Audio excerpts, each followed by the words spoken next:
For everyone that's born in America or comes to America, here's part of your heritage: the opportunity to become financially independent. In a nation that's full of hope and promise, it's our heritage and our right, and within our reach, to realize all the best that exists, including personal wealth.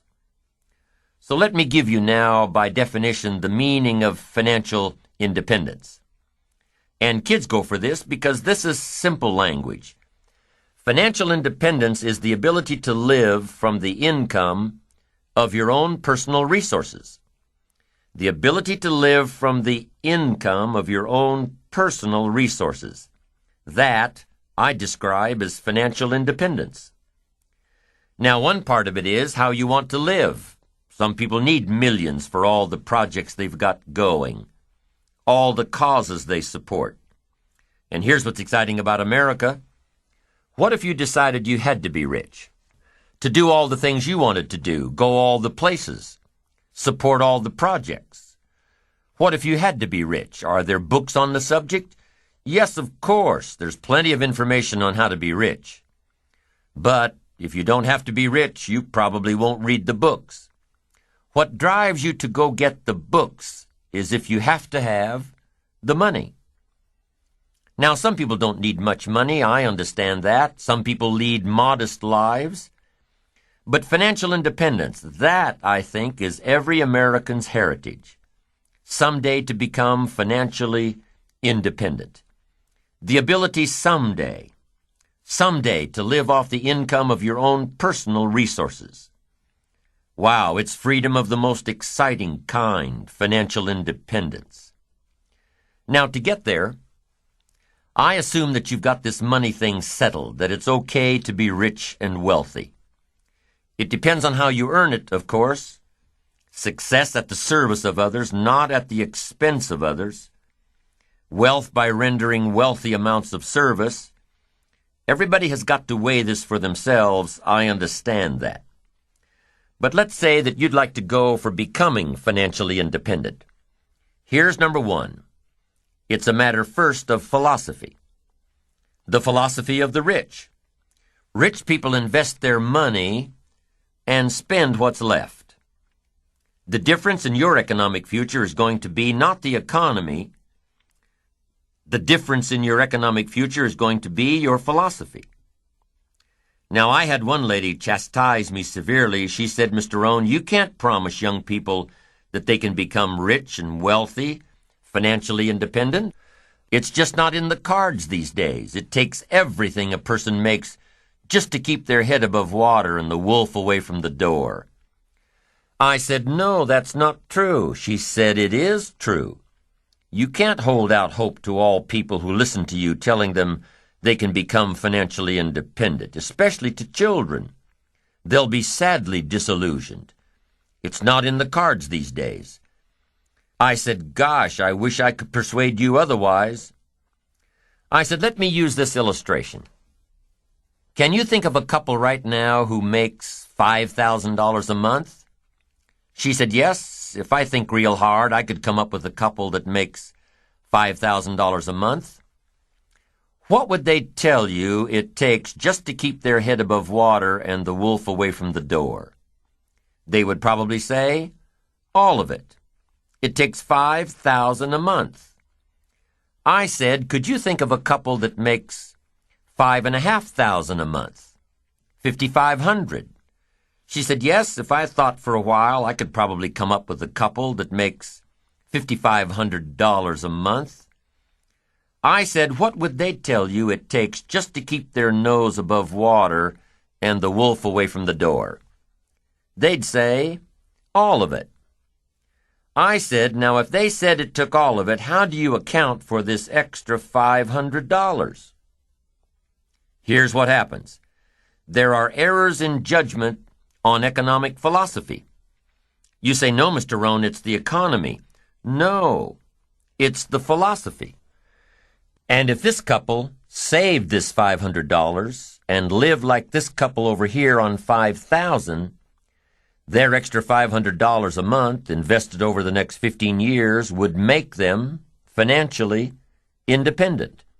The difference is not your paycheck. The difference is your philosophy. So now let me teach you some of the best philosophy I know. What to do with a dollar. Here's what I suggest that kids do with a dollar.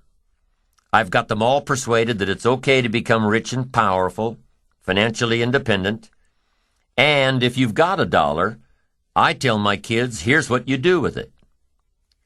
To begin with, never spend more than 70 cents. And here's a good plan for the remaining 30 cents. I suggest you take 10 cents out of every dollar and give it to charity. Here's why. Nothing teaches kids character better than generosity. It helps you teach so many things. Generosity, supporting worthy projects, taking a piece of what you've been blessed with and turning it back to help people who can't help themselves. Worthy projects, charity.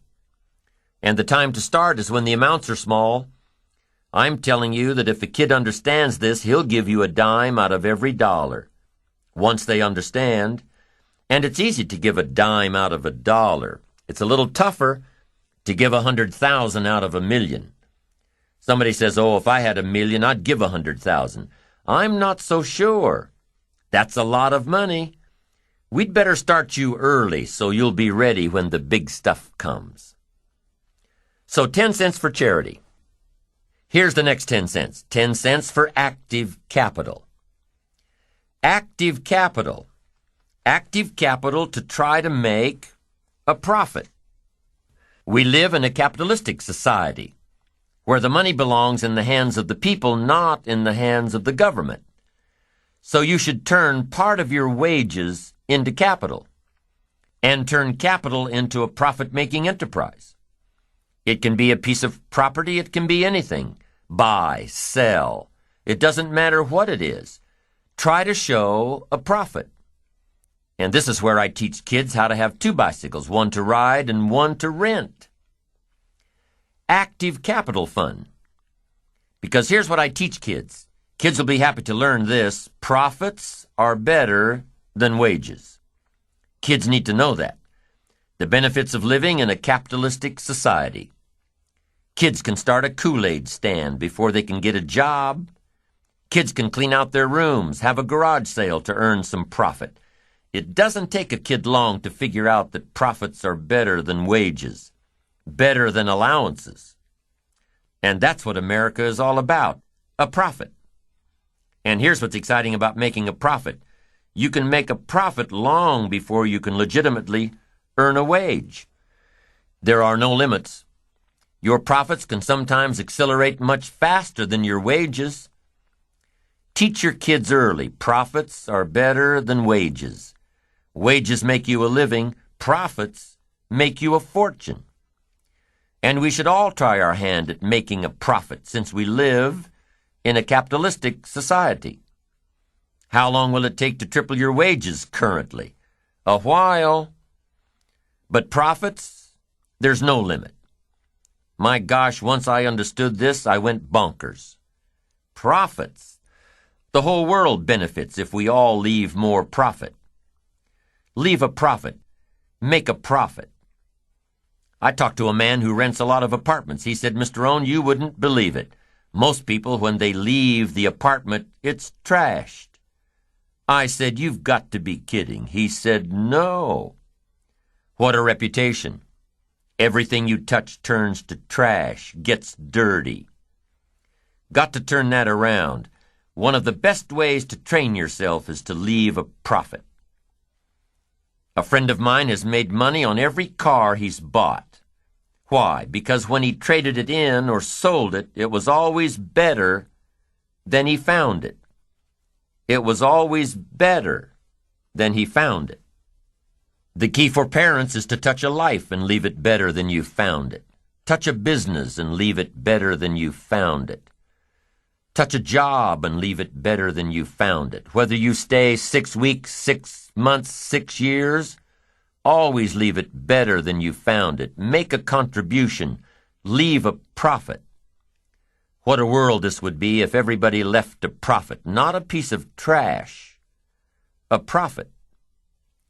Now here's the third 10 cents, and you can become as wealthy as you want. The first 10 cents goes to charity, the second 10 cents goes to active capital, and the third 10 cents is for passive capital. Passive capital means let somebody else use some of your money. You're the passive partner, they're the active partner trying to make a profit. They'll pay you interest. And one of the most valuable things for your future is called compound interest. Nothing more valuable. And I suggest 10 cents for passive capital. Let someone else use it. Pay you interest on it. Now here's what else I teach kids. It's a Bible philosophy.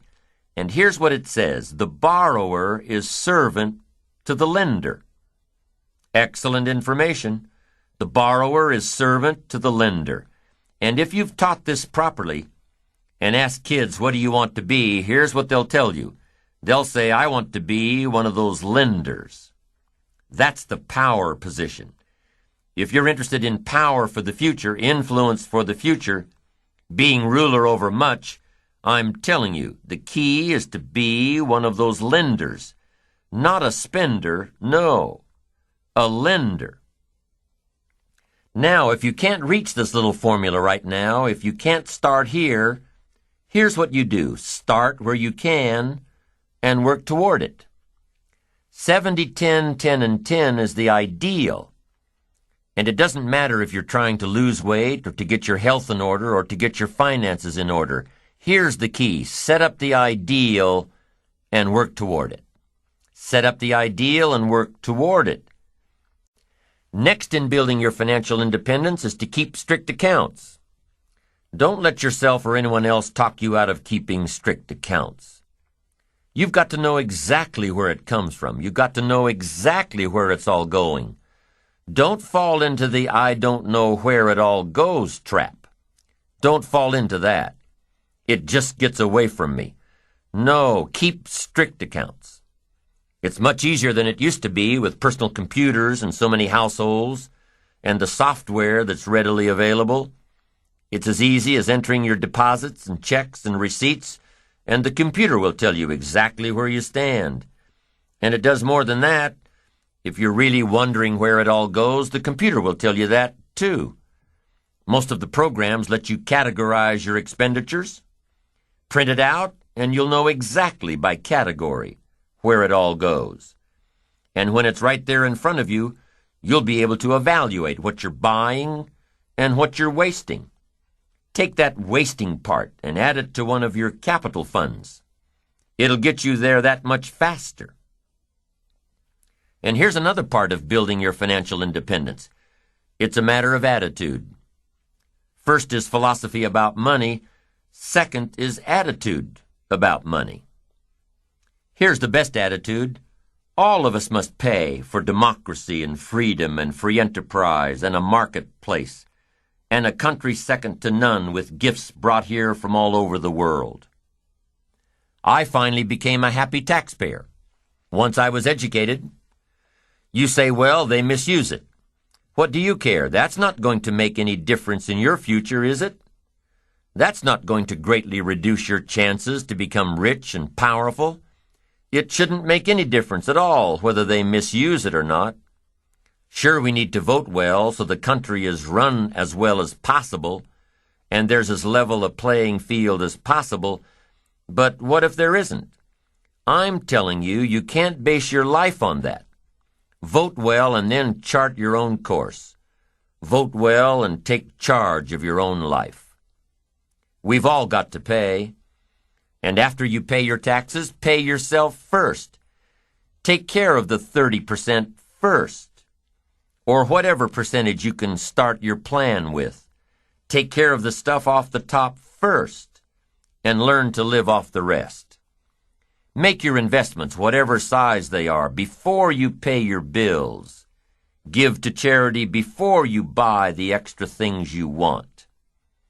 A man I know has an MBA from Harvard and an engineering degree from MIT. Smart guy. Semi-retired now and doing what he likes best, teaching. He teaches college courses in economics and business planning. But when he teaches economics, he also teaches personal economics.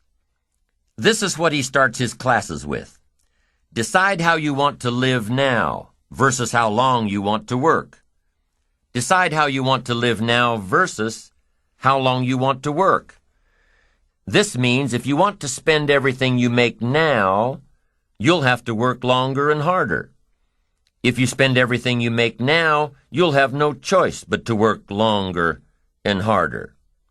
But if you start investing in your financial future now, you'll have the choice between retiring early or traveling more or continuing your career or starting a new career later in life. Once again, it all comes down to choices. Think tomorrow today and live better tomorrow. Here's the next thing to think of when you're planning your economic future. Be careful with your credit cards. Selling money is big business. You probably get invitations in the mail to sign up for a new credit card a couple of times a month. Having some credit cards is important, especially if you travel. It's safer than cash. It's easier to track than cash. But be careful. I know that's hard. When you buy something with a little piece of plastic, you don't feel the effect until you get the bill. So make sure that whatever you buy, you're still happy with your purchase after you get the bill. And be careful with credit. It's the easiest way to get into debt. Go into debt strategically, not habitually. If your business is high risk, if you're an entrepreneur whose career requires a great deal of risk and a great deal of strategic debt, keep the debt in your business and out of your personal life. I know this one's hard too, because for most entrepreneurs looking for capital, the lender requires you guarantee the debt personally. So plan your debt just as you plan your fortune. Here's another point to remember in becoming financially independent. It's hard to get rich fast. It's easy to get rich slowly. 70, 10, 10, and 10, or whatever percentages you're working with. It doesn't happen overnight. With conservative investments, it takes a while. It takes discipline to keep adding value to your future. A little every month, a little every month, a little every month. It takes time to build your fortune, your financial independence. There's a saying about investing, time, not timing. The saying says time, it takes time. Now, if playing the stock market is what you do, then you know that timing is a whole other ball game. But for the average person, it's time. A study was done a while back that analyzed stock market investments. The study took two scenarios into consideration. The first one took place over 40 years. In the first scenario, stocks were bought at the very worst possible time and sold at the very worst possible time. Bought high and sold low. And after 40 years, the average return was around 10%. Scenario 1 dealt with time. Now, in the second scenario, stocks were analyzed over a 10-year period. The second scenario dealt with timing. Stocks were purchased at the best possible time and sold at the best possible time. After 10 years, the average return was around 10%. Be patient in building your financial independence. It will come small steps at a time, little advantages after little advantages. It's hard to be patient, but it's just like building your ambition and achieving your goals. It happens one step at a time. And what if patience has nothing to do with building financial independence? What about those trust fund babies that are handed their financial independence on a silver platter, never having to work a day in their lives? First car is a Porsche. First house is a mansion. First job is at daddy's company. What about those people born rich? Some guy says, "It isn't fair that I'm working like crazy all day, all week, all month, all my life. It just isn't fair. I'll never have that kind of money. Well, some things aren't fair. Inheriting money. But what does that have to do with you, really? If your goal is to have greater financial independence than some of those you know, then you'd better start working harder and smarter on your goals, your own visions, and stop pondering what's fair and what isn't. Start examining what's keeping you back instead of what's keeping them ahead. Start looking at what you're doing. Start looking at you instead of it. There are plenty of stories and examples and experiences of people who began their careers destitute and had enough resolve to do it until they had more than they ever dreamed of. Study the experiences of others who built their way to the top instead of those who were born there. And what if you decided you had to be rich? What if you really followed the power of your ambition and your life started turning around? Well, aside from getting on the right track, increasing your earning potential, decreasing the percent you spend, increasing the percent you save, invest, give away, aside from all the benefits of achieving, there will also come some disappointments. Disappointments in the circle of friends you started with. One of the disappointments that come from achieving all you can be is in the people who choose to remain right where they are. They will chastise you for your accomplishments. They will abandon you for trying to become better. They will remain behind and say, "Boy, he's forgotten us now that he lives so well." And they'll probably say more than that. They'll probably gather in their little group and say all sorts of things to justify their own mediocrity. But remember, those who choose to stay behind have chosen their own path, an average path, a path of mediocrity. And those who have climbed above the crowd almost always wish they could return to their earlier friends, to embrace them in friendship and love, and try to help them get out of their ruts, to share ideas of hope and inspiration. But it rarely happens. Jealousy builds a big wall, one that is almost impossible to break down. So as you change, your life will change, your friends will change, your circle of influence will change. And that's part of achievement and ambition and success, an ever-changing process required to become the person worthy of reaching your goals. There are many reasons why people don't build their ambition, strive to become better, be the best they can. Many reasons, but it only takes one. We talked about many fears in an earlier session and how to work to overcome them. But here's one we didn't talk about: risk. Different professions call for different levels of risk. There's an old saying, no risk, no reward. Maybe that's the case in life, I don't know. It's a personal decision, one you have to make, regarding how much risk you're comfortable in taking with your life and your future and your money. It's a personal decision. What I do know is that there are different types of ambition, different types, and each has its own reward. The ambitions of a salesperson are different than the ambitions of a manager. The ambitions of a manager or an executive are different than the ambitions of an entrepreneur. The ambitions of an entrepreneur are different than the ambitions of an artist or a scientist or a teacher. With different levels of ambition come different levels of risk and different levels of reward. Salespeople are probably more able to handle risk than managers and professionals. And the higher the risk, the higher the earning potential. Entrepreneurs are probably even more risk-oriented. They have to be. An entrepreneur's ambition must overpower the risk of losing it all in an attempt to gain their dream. Your level of ambition may or may not be equated with your ability to take on risk. Most people can't deal with so much failure to reach success. There are only a few people, even among the most ambitious, that have the tenacity, intestinal fortitude, tolerance level to follow a risky ambition. Whatever the level of ambition, whatever the level of risk, there must always be the discipline to overcome the failures and see the end result. To keep trying until.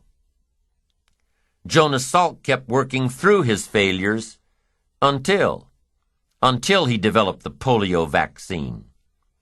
Whatever your level of ambition, keep doing it until you get there. The riskier the ambition, the greater need for stability in your personal life. If you've got everything on the line in your business, you'll want to make sure everything is in line at home. John D. Rockefeller was very frugal in his personal habits, but he was willing to take risks, big risks, with investments and debts, risks that made his colleagues shudder. So as you're developing your own plan for financial independence, as you're working toward the ideal of living off of 70% of what you make, remember the first step is to define a plan. It may not be ideal, but you're taking the first steps. And when you follow your plan, the money you put away today will help you build your financial independence tomorrow. And with financial independence, the result of your ambition, the reward of your ambition, with financial independence comes freedom like you've never known before. Freedom and options. To live where you want to live, to do what you want to do, to go where you want to go, to drive what you want to drive, to support the causes you want to support. With financial independence comes the freedom of choice. It's okay to be rich. It's okay to be wealthy. It's okay to be successful, as long as it's at the service of others, not at their expense.